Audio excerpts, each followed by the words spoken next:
welcome to a special series of Tech Perspectives. I'm your host, JIAYU. In this podcast, we're focusing on a growing but often overlooked problem, the misuse of drones. In particular, their invasion of personal privacy and the risks they pose to public safety. Drones were once a ray of hope for technology, but now they can also become a tool for snooping and chaos.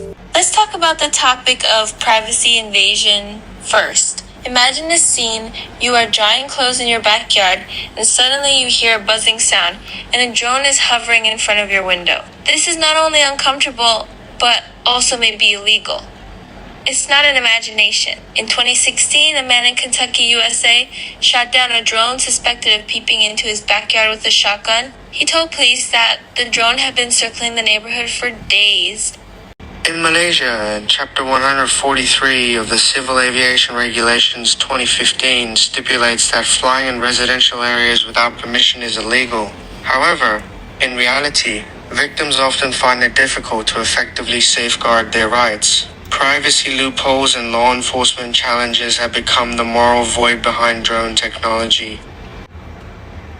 Let's look at another aspect: public safety. In 2018, over 140,000 people were stranded at the UK's Gatwick Airport due to drone intrusions. Flights were grounded for 3 days, causing economic losses exceeding 250 million Malaysian ringgit. The Civil Aviation Authority of Malaysia.com has explicitly designated no-fly zones around airports and city centers. However, in practice, many users still violate these regulations out of ignorance or negligence, leading to unpredictable consequences.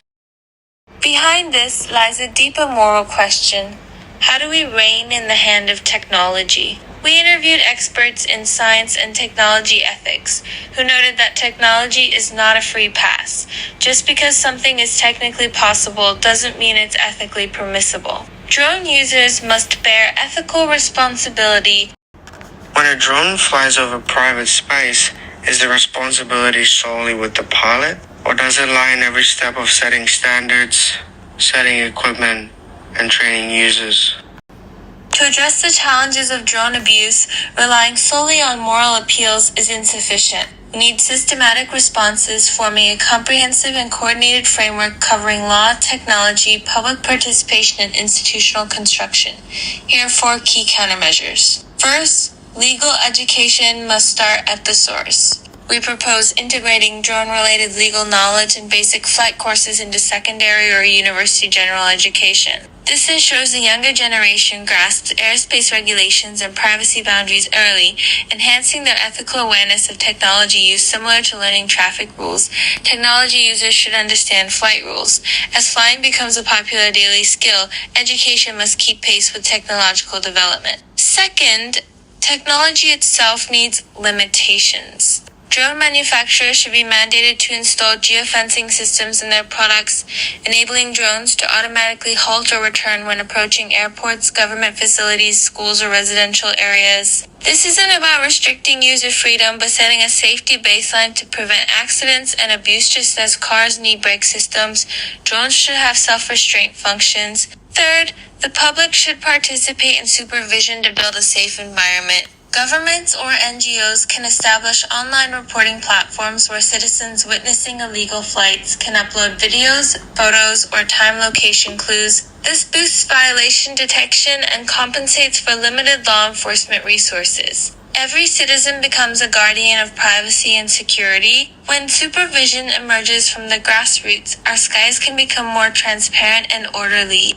Fourth and most fundamental, promote real name purchasing and equipment registration systems. Drones should adopt real name purchase mechanisms, flight trajectory filing, and regular inspection systems similar to cars or mobile phones. This not only facilitates source tracing but also strengthens users' sense of responsibility. When people know their flight activities are traceable and accountable, they will think twice before operating.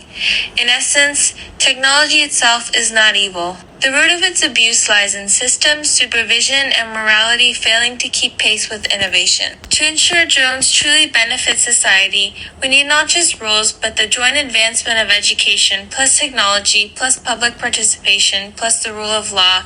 Technology's growth cannot be separated from systems and conscience. Only with whole society participation can the sky be equipped with an ethical navigator. The drone is not an enemy, but it needs to be guided. It can assist in agriculture or it can undermine privacy. How far technology can go depends on whether we can set boundaries for it.